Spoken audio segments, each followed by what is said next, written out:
राजस्थान की रजत बूंदें अनुपम मिश्र द्वारा रचित निबंध है।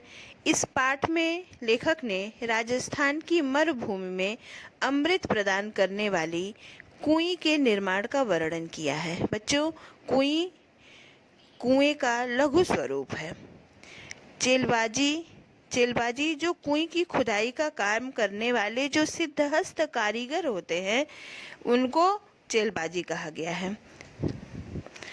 चेलबाजी कुएं का निर्माण कर रहे हैं। 30-35 हाथ गहरी कुएं खोदने पर कुएं का घेरा बहुत ही सकरा हो जाता है और उसके अंदर कार्य कर रहे चेलबाजी को वहाँ के जो स्थानीय लोग होते हैं वो ऊपर से रेत फेंक करके उनको प्राणवायु देते हैं। तो जहाँ राजस्थान की रजत बूंदें पाठ एक तरह से मरुभूमि में अमृत के समान जल संचय की कला को हमारे समक्ष प्रस्तुत करता है। और इस पाठ को पढ़ने के बाद बच्चों ऐसा आभास होता है कि जल हमारे जीवन के लिए कितना महत्वपूर्ण है। हमें प्रतिपल प्रतिक्षण उसका संरक्षण करना चाहिए। उसे जिन क्षेत्र हमारे आसपास जल जो है वो पर्याप्त मात्रा में, जो मृदु जल, मीठा जल जिसको हम कहते हैं, जिसको हम पीने योग्य जल भी कहते हैं, हमारे आसपास प्रचुर मात्रा में विद्यमान है बच्चों। इसलिए हमें उसकी कीमत पता नहीं है, हम उसकी महत्ता को हम समझ नहीं पाते हैं और कभी अनजाने में हम उसका अपव्यय करते हैं। यह पाठ पढ़ने के बाद हमें आभास होता है कि हमारे देश के कुछ ऐसे भूभाग भी हैं जहाँ पर इस अमृत समान जल की इतनी कमी है कि वहाँ के लोग उसका संरक्षण विविध प्रकार के यत्न करके करते हैं। ऐसे ही विविध प्रकार के यत्नों में से एक यत्न है कुएं निर्माण की कला, जो राजस्थान के जैसलमेर, बाड़मेर जैसे क्षेत्रों में प्रचलित है। और इन क्षेत्रों में कुएं निर्माण की वो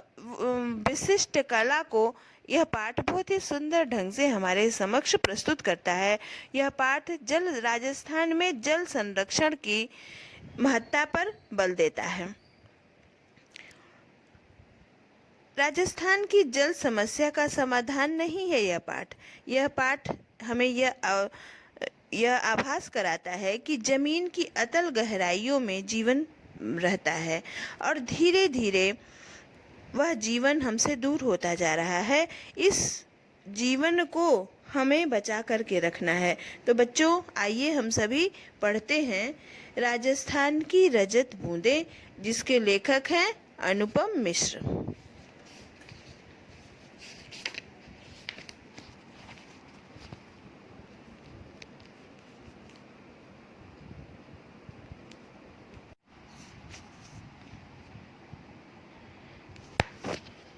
पसीने से तरबजर चेलबाजी कुएं के भीतर काम कर रहे हैं। कोई 30-35 हाथ गहरी खुदाई हो चुकी है। अब भीतर गर्मी बढ़ती ही जाएगी। कुएं का व्यास घेरा बहुत ही सकरा है। उकरू यानी अपने पंजों के बल घुटनों को मोड़ करके बैठना। उकरू बैठे चेलबाजी की पीठ और छाती से एक एक हाथ की दूरी पर मिट्टी है। इतनी सकरी जगह में खोदने का काम कुल्हाड़ी या फावड़े से नहीं हो सकता। खुदाई यहाँ बसौली एक प्रकार का ऐसा हथियार है बच्चों, जिसमें छोटा डंडा, हथौड़ी के जैसा हथियार है जिसमें छोटा डंडा लगा हुआ होता है। खुदाई यहाँ बसौली से की जा रही है। बसौली छोटी डंडी का छोटे फावड़े जैसा औजार होता है। नुकीला फल लोहे का और हत्था लकड़ी का। जैसा कि मैंने आपको बताया कि हथौड़ी जैसा हथियार जिसमें आगे कुदाल की सेप का लोहे का औजार होता है, जिससे छोटे स्थान पर खुदाई का काम हम कर सकते हैं। जैसे कुल्हाड़ी होती है, उसी प्रकार कुदाल जैसा कुल्हाड़ी के आकार का एक औजार होता है। कुएं की गहराई में चल रहे मेहनती काम पर वहां की गर्मी का असर पड़ेगा। गर्मी कम करने के लिए ऊपर जमीन पर खड़े लोग बीच बीच में मुट्ठी भर रेत बहुत जोर के साथ नीचे फेंकते हैं। इससे ऊपर की ताजी हवा नीचे फेंकाती है और गहराई में जमा दम घोटू गर्म हवा ऊपर लौटती है।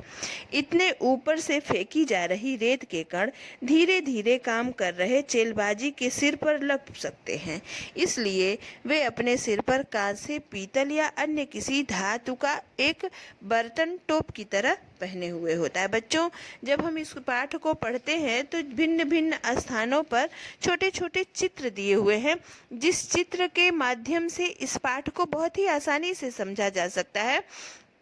कुएं का व्यास बहुत अधिक नहीं रहता है, 4-5 हाथ व्यास की कुएं रहती है। उसमें एक व्यक्ति बैठ करके सुलभता से खुदाई कर सके, और जैसे जैसे 30-35 हाथ जमीन के नीचे गहरी खुदाई होती जाती है तो जो चेलबाजी अर्थात जो जमीन की खुदाई करने का कार्य करने वाला जो कारीगर है उसको श्वास लेने में कठिनाई होती है, अंदर ऑक्सीजन की कमी हो जाती है। तो ऊपर धरातल पर खड़े लोग मुट्ठी भर भर के रेत उस जमीन के अंदर फेंकते हैं, जिससे कि उस रेत के साथ स्वच्छ वायु अंदर जाए और नीचे से गर्म हवा, दम घोटू हवा जो है वो ऊपर आए और नीचे कार्य कर रहे उचेलबाजी को श्वास लेने में आसानी हो सके। वह ऊपर से चूंकि रेत फेंका जाता है, रेत या मिट्टी के कण से उस कारीगर को चोट न लगे, इसके लिए वह लोहे, कांसे, पीतल या किसी अन्य धातु का वह टोप जो है वो अपने सिर पर धारण किए हुए होता है, जिससे कि ऊपर से गिरने वाली किसी वस्तु से उसकी सिर में चोट न लग सके। बच्चों, जब हम इस पाठ को पढ़ते हैं तो हम चित्र के माध्यम से हम एक संपूर्ण वर्णन जो है बहुत ही स्पष्ट हो जाता है।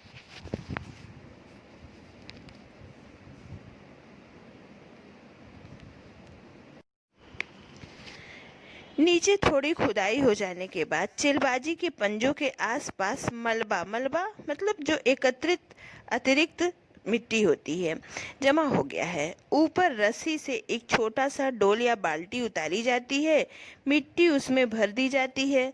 पूरी सावधानी के साथ ऊपर खींचते समय भी बाल्टी में से कुछ रेत, कंकड़, पत्थर नीचे गिर सकते हैं। टोप इनसे भी चेलबाजी के सिर को बचाएगा। चेलबाजी यानी चिजारो। बच्चों, कुएं की खुदाई का काम करने वाले जो सिद्धहस्त कारीगर होते हैं, प्रवीण कारीगर होते हैं, उनको चेलबाजी या चिजारो भी कहते हैं। ये कुएं की खुदाई और एक विशेष तरह की चिनाई करने वाले दक्षतम लोग। अब चिनाई शब्द आप लोगों के लिए नया है। चिनाई यानी कुएं की दीवारों के चार, जब हम कुएं देखते हैं तो कुएं की दीवारों पर ईंट या सीमेंट से उस मिट्टी को बांधा जाता है, लेकिन राजस्थान में रस्सी के द्वारा या मोटी मोटी डालियों के द्वारा किनारे की रेत को बांधा जाता है, तो उस बांधने की क्रिया को चिनाई कहते हैं। कुएं की खुदाई और एक विशेष तरह की चिनाई करने वाले दक्षतम लोग, यह काम चेजा कहलाता है।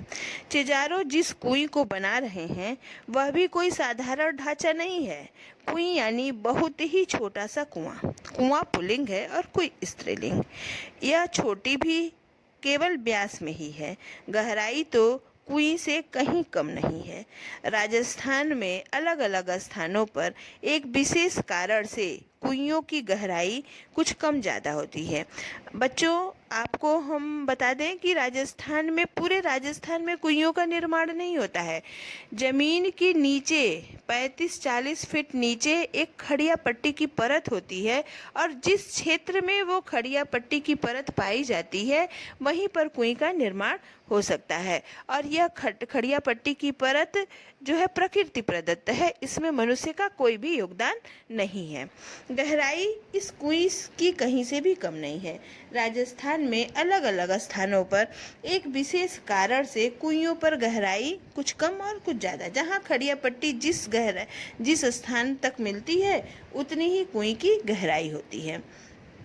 कुएं और एक और अर्थ में कुएं के जल से बिल्कुल अलग है।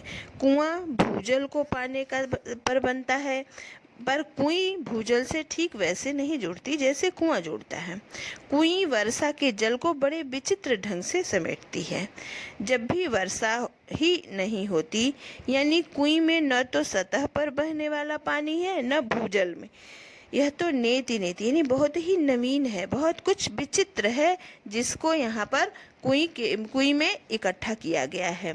बहुत ही अलग तरह की जो पानी वर्षा के द्वारा जो जल हमें प्राप्त होता है वह नमी के रूप में रेत में संचित रहता है, और उसी संचित नमी को हम कुइयों में इकट्ठा करते हैं और उसे हम पीने के लिए प्रयोग में करते हैं।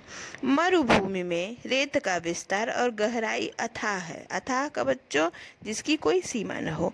यहाँ वर्षा अधिक मात्रा में भी हो तो उसे भूमि में समा जाने में देर नहीं लगती, पर कहीं कहीं मरुभूमि में रेत की सतह के नीचे प्रायः 10-15 हाथ से 50-60 हाथ नीचे खड़िया पट्टी की एक पट्टी चलती है।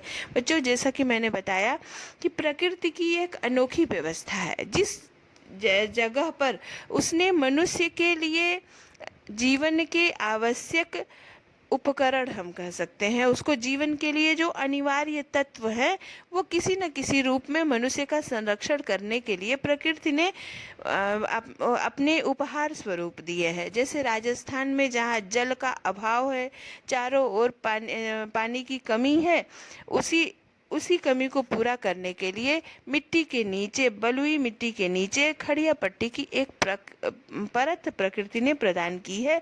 तो बच्चों इस प्रकार यह प्रकृति की ही उदारता का परिणाम है, जो मरुभूमि में जीवन के लिए आवश्यक जल वो खड़िया पट्टी पर संचित नमी के रूप में हमें प्रदान करके मनुष्य का एक तरह से संरक्षण एवं संवर्धन करता है।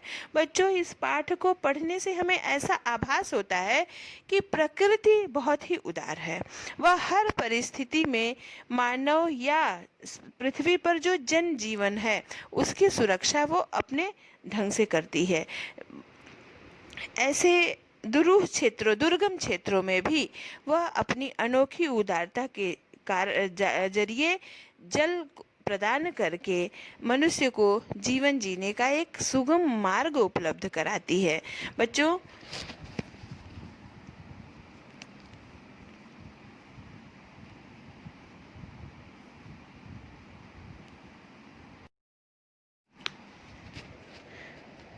मरुभूमि में रेत की सतह के नीचे प्रायः 10-15 हाथ से 50-60 हाथ नीचे खड़िया पट्टी की एक पट्टी चलती है। यह पट्टी जहाँ भी है काफ़ी लंबी चौड़ी है, पर रेत के नीचे दबी रहने के कारण ऊपर से नहीं दिखती है। ऐसे क्षेत्र में बड़े कुएं खोदते समय मिट्टी में हो रहे परिवर्तन से खड़िया पट्टी का पता चल जाता है। बड़े कुओं में पानी तो 150-200 हाथ पर निकल ही आता है, पर वह प्रायः खारा होता है, इसलिए पीने के काम नहीं आ सकता। बस तब इन क्षेत्रों में कुइयां बनाई जाती हैं। पट्टी खोजने में पीढ़ियों का अनुभव काम आता है। बरसात का पानी किसी क्षेत्र में एकदम बैठे नहीं तो पता चल जाता है कि रेत के नीचे ऐसी पट्टी चल रही है। बच्चों अनुपम मिश्र ने इस पाठ में प्रकृति की इस अनोखी उदारता का ही वर्णन करते हुए कहते हैं कि कुएं की गहराई तो लगभग 150-200 हाथ रहती है। 150-200 हाथ खुदाई करने के बाद कुओं में जो जल प्राप्त होता है वो खारा जल होता है, जिसे हम पीने में नहीं प्रयोग कर सकते। तो ऐसे स्थानों पर प्रकृति के द्वारा बरती गई वो अनोखी उदारता खड़िया पट्टी के रूप में मौजूद रहती है। और बच्चों जब वर्षा होती है तो वर्षा का जल, आप जैसा कि जानते हो जहाँ बलुई मिट्टी रहती है वहाँ जल बहुत जल्दी समा जाता है धरती में। तो वर्षा के जल रेत में जब समा जाता है तो वही जल रेत में जिन स्थानों पर खड़िया पट्टी रहती है वह जल भूमि में जाकर के संग्रहित नहीं हो पाता है, यानी वो जल जो है पाताल में जाकर के जो भूगर्भ जल है जिसको हम कहते हैं भूगर्भ जल, उस भूगर्भ जल में वो नहीं समा पाता है, इसलिए वो रेत के कणों के बीच में नमी के रूप में संचित रहता है। और इसी नमी को कुइयों में जल के रूप में संचित किया जाता है। और यह खोजने के लिए कि किन स्थानों पर कड़िया पट्टी की परत चल रही है, इसमें पीढ़ियों का अनुभव, यानी जो बहुत वर्षों से जो बूढ़े बुजुर्ग लोग होते हैं वो अपने अनुभव से बता देते हैं कि किन स्थानों पर खड़िया पट्टी की परत चल रही है। उसकी पहचान क्या है बच्चों? उसकी पहचान यही है कि जिस क्षेत्र में वर्षा का जल भूगर्भ जल में न मिल जाए और वहाँ नमी देर तक रुकी रहे, उस बालू में नमी बरकरार रहे, तो ऐसे क्षेत्रों में खड़िया की पट्टी मौजूद रहती है। यह पट्टी वर्षा के जल को गहरे खारे भूजल तक जाकर मिलने से रोकती है।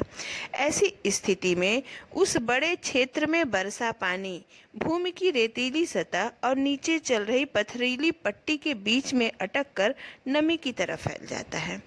तेज पड़ने वाली गर्मी में इस नमी की भाप बनकर उड़ जाने की आशंका उड़ सकती है, पर ऐसे क्षेत्रों में प्रकृति की एक और अनोखी उदारता काम आती है।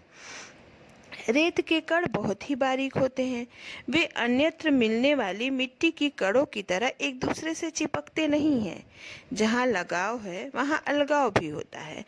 इस मिट्टी के कण परस्पर चिपकते हैं, वे अपनी जगह भी छोड़ते हैं और इसलिए वहाँ कुछ स्थानों पर खाली स्थान छूट जाता है। जैसे दोमट या काली मिट्टी के क्षेत्र में गुजरात, मध्य प्रदेश, महाराष्ट्र, बिहार आदि में वर्षा बंद होने के बाद धूप निकलने पर मिट्टी के कण चिपकने लगते हैं और धरती में खेत और आंगन में दरारें पड़ जाती है। बच्चों, जैसा कि हम अपने आसपास देखते हैं कि जब वर्षा होती है तो वर्षा का जल सतह पर रहता है, लेकिन धीरे धीरे जब धूप निकलती है तो सतह पर रहने वाला जल वाष्प बन करके उड़ जाता है। और कभी कभी जब बहुत दिनों तक धूप होती है तो भूमि में दरारें पड़ जाती हैं और दरारों में जब सूर्य की किरणें पड़ती हैं तो वो उन दरारों के माध्यम से भूमि के नीचे जो जल समा गया है वो जल भी वाष्प बन करके उड़ जाता है। परंतु राजस्थान में प्रकृति की एक बहुत ही महती भूमिका है। प्रकृति की एक अनोखी उदारता का वर्णन करते हुए लेखक कहते हैं कि राजस्थान में चूंकि रेत के कण आपस में एक दूसरे से चिपकते नहीं हैं, इसलिए मरुभूमि में दरारें नहीं पड़ती हैं और दरारें न पड़ने के कारण नमी के रूप में जो जल भूमिगत हो जाता है वो जल एक जगह नमी के रूप में संचित रहता है और धीरे धीरे वही जल कुइयों में संग्रहित होता है और जिससे वहाँ के लोग अपनी प्यास बुझाते हैं।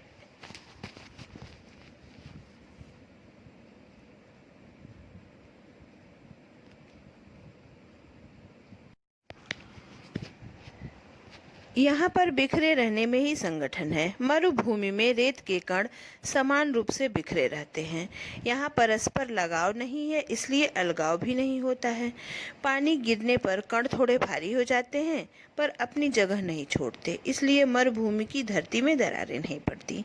भीतर समाया वर्षा का जल भीतर ही बना रहता है।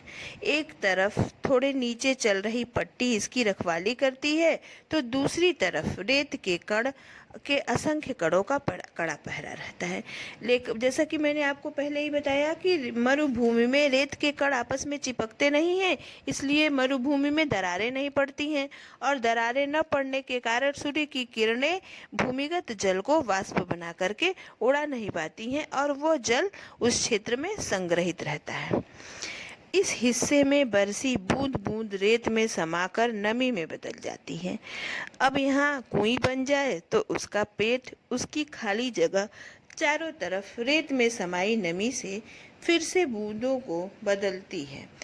अब रेत में जो जिस स्थान पर कुएं बन जाती है वह उन कुइयों में जो नमी के रूप में जो जल संचित रहता है वह रिस रिस करके कुएं में एकत्रित हो जाता है और वह मीठा पानी होता है। चारों जगह रेत में समाई नमी को फिर से बूंदों में बदलती है कुएं। बूंद बूंद रिसती है और कुएं में पानी जमा होने लगता है। खारे पानी के सागर में अमृत जैसा मीठा पानी। इस अमृत को पाने के लिए मरुभूमि के समाज ने खूब मंथन किया। मंथन मतलब बहुत विचार विमर्श प्रयोग किया है और तब कुएं निर्माण की कला उन्होंने सीखी है। अपने अनुभवों को व्यवहार में उतारने का एक पूरा शास्त्र विकसित किया है।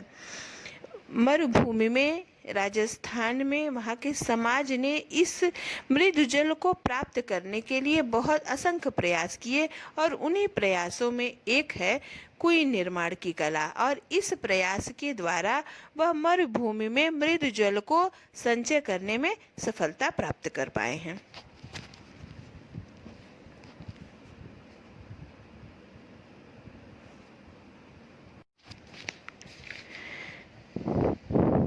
राजस्थान के मरुभूमि के समाज ने रेत में समाई हुई नमी या अन्य वहाँ पर उपलब्ध जो जल है उसको 3 रूपों में बांटा है बच्चों। इस पाठ में अनुपम मिश्र ने जल संचय की उस अनोखी व्यवस्था का वर्णन करते हुए जल को कितना महत्व मरुभूमि के समाज ने दिया है इसका बहुत ही सुंदर वर्णन किया है। उन्होंने जल को 3 रूपों में बांटा है। कौन कौन सा रूप है? पहला रूप है पालर पानी। पालर पानी बच्चों ऐसा पानी जो कुएं जो तालाब में नदियों में रुकता है, यानी सीधे बरसात से मिलने वाला पानी। यह धरातल पर बहता है और इसे नदी तालाब आदि में रोका जाता है। यहाँ आदि शब्द में भी बहुत कुछ छिपा है, उसका विवरण कहीं और आगे मिलेगा। पानी का दूसरा रूप है पाताली पानी। वह वही भूजल है जो कुओं से निकल, यानी जो सतह पर विभिन्न प्रकार, चूंकि बच्चों विवरण आगे मिलेगा। कहने का तात्पर्य यह है कि मरुभूमि के समाज ने जल संग्रह की अनेक व्यवस्थाएं की हैं। आप कहीं कहीं आप पढ़ते हो कि राजस्थान में हर घरों के नीचे जैसे जमीन के नीचे एक टैंक बना हुआ होता है जिसमें वे वर्षा के जल को संग्रहित कर लेते हैं और खेती और अन्य सारे कामों में उसको स्वच्छ करके उसको प्रयोग में लाते हैं। तो इसीलिए तरफ संकेत करते हुए लेखक ने कहा है कि मरुभूमि के समाज ने जो पालर पानी है अर्थात वर्षा से सीधे प्राप्त होने वाला जल वो नदियों तालाबों या अन्य विभिन्न प्रकार के स्थलों पर संरक्षित किया जाता है। वहीं पानी का दूसरा रूप है पाताली पानी। पाताली पानी वर्षा होने के बाद जो जल रेत में समा जाता है और नीचे जाकर के भूगर्भ में मिल जाता है, वह जल पाताल पानी कहलाता है और उसे हम कुओं के द्वारा प्राप्त कर सकते हैं बच्चों, लेकिन वह जल जो है वो खारा होता है। अब इन दोनों जल के बीच में, पाताली पानी और पालर पानी के बीच में पानी का तीसरा रूप है रेजाड़ी पानी। धरातल से नीचे उतरा लेकिन पाताल में न मिल पाया पानी है रेजाड़ी पानी। वर्षा की मात्रा नापने में भी इंच या सेंटीमीटर नहीं बल्कि रेजा शब्द का प्रयोग किया जाता है। राजस्थान में या मरुभूमि के समाज ने रेजा शब्द, अंगुल जिसको हम लोग अपने व्यवहारिक भाषा में अंगुल बोलते हैं, वो बच्चों वहाँ पर रेजा शब्द का प्रयोग किया जाता है। और रेजा का माप धरातल पर हुई वर्षा को नहीं, धरातल में समाई वर्षा को नापता है। मरुभूमि में पानी इतना गिरे कि 5 अंगुल भीतर समा जाए तो उस दिन की वर्षा को 5 अंगुल रेजो कहेंगे। तो इस प्रकार बच्चों इस पेज में आपने पढ़ा वर्षा पानी के 3 रूप, पालर पानी यानी वर्षा के जल को नदियों तालाबों या अन्य माध्यमों में जो हम एकत्रित करते हैं वो पालर पानी हो गया। पानी का दूसरा रूप है पाताली पानी। वर्षा का जल जो सीधे रेत में समा करके भूगर्भ जल में मिल जाता है जिसे हम कुओं से प्राप्त करते हैं, वो हो गया पाताली पानी। और पालर पानी और पाताली पानी के बीच जिन स्थानों पर खड़िया पट्टी की परत चलती है वहाँ नमी के रूप में जो जल संचित होता है और वह जल कुइयों में धीरे धीरे रिस करके लोगों की प्यास बुझाता है, वह मृदु जल जो होता है उसे रेजाड़ी पानी कहते हैं। तो पानी के 3 रूप हो गए, पालर पानी, पाताल पानी और रेजाड़ी पानी। अब राजस्थान मरुभूमि का समाज धरातल में समाई वर्षा को कैसे नापता है? तो उसको वो रेजो से नापता है। रेजो जैसे हम लोग व्यवहारिक मापन के लिए अंगुल का प्रयोग करते हैं, तो वहाँ पर मरुभूमि का समाज रेजो के शब्द का प्रयोग करता है। अगर वर्षा धरातल पर हुई वर्षा अगर भूमि में 5 अंगुल नीचे तक समा जाती है, तो मरुभूमि का समाज उसे 5 अंगुल रेजा मापन करता है। रेजाड़ी पानी खड़िया पट्टी के कारण पाताली पानी से अलग बना रहता है। ऐसी पट्टी के अभाव में रेजाड़ी पानी धीरे धीरे जाकर पाताली पानी में मिलकर अपना विशिष्ट रूप खो देता है। यदि किसी जगह भूजल पाताली पानी खारा है, तो रेजाड़ी पानी भी उससे मिलकर के खारा हो जाता है। लेखक के कहने का तात्पर्य यह है बच्चों कि वर्षा के जल को जो नमी के रूप में संचित रहता है, वह नमी जब जिस स्थान पर खड़िया पट्टी नहीं रहती है, वह नमी धीरे धीरे रिस करके भूमि में संग्रहित हो जाता है, और वह भूमि में संग्रहित होने के कारण वह खारा जल हो जाता है और वह भूगर्भ में चला जाता है। इस प्रकार बच्चों मैंने लगभग आधे चैप्टर की व्याख्या इस वीडियो में आप सभी को देने का प्रयास किया है।